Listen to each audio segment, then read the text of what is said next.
Olá pessoal, tudo jóia? Beleza? Mais uma aula do Mapeando Direito. Ainda estamos falando de ato administrativo. Vamos falar dos atributos do ato administrativo, ok? O que são os atributos do ato administrativo? São características apontadas pela doutrina que vão demarcar limites entre os atos do direito privado e os atos do direito público, do direito administrativo essencialmente. Então, esses atributos são qualidades do ato administrativo, porque o ato administrativo, a exemplo dos atos do direito privado, também é um ato jurídico, mas ele tem um monte de diferença. Então, olha só, vou colocar esse quadro aqui para vocês, vejam quais são os atributos do ato administrativo.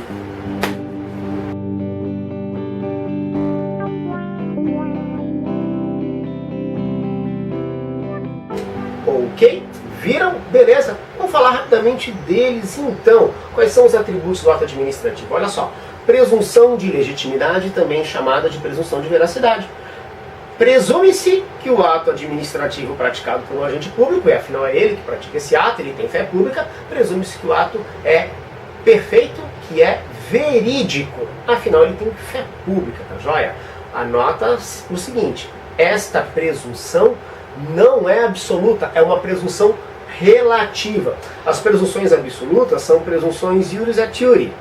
As presunções relativas são as presunções iuris tanto. Qual é o tipo de presunção do ato administrativo? A presunção relativa.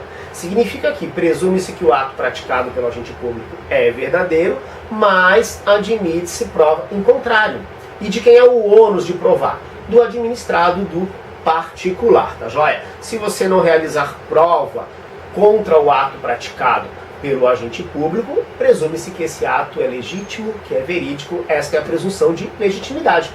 Imperatividade é o atributo do ato administrativo que impõe a coercibilidade. O ato administrativo nos é imposto sem nos perguntarem se a gente quer. Afinal, lembra do princípio da supremacia do interesse público? O ato administrativo, portanto, tem essa característica, é um ato de império, a imperatividade. Os atos administrativos são cogentes.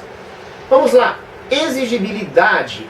Alguns doutrinadores não destacam a exigibilidade, entendendo que ela faz parte da própria ideia de imperatividade. Exigibilidade é a qualidade do ato administrativo que impele o destinatário à obediência das obrigações por ele impostas. Ou seja, o ato administrativo ele cria, na verdade ele complementa o que está na lei, criando de forma pontual a obrigação jurídica. Muitos dizem que a exigibilidade, na verdade, faz parte da imperatividade.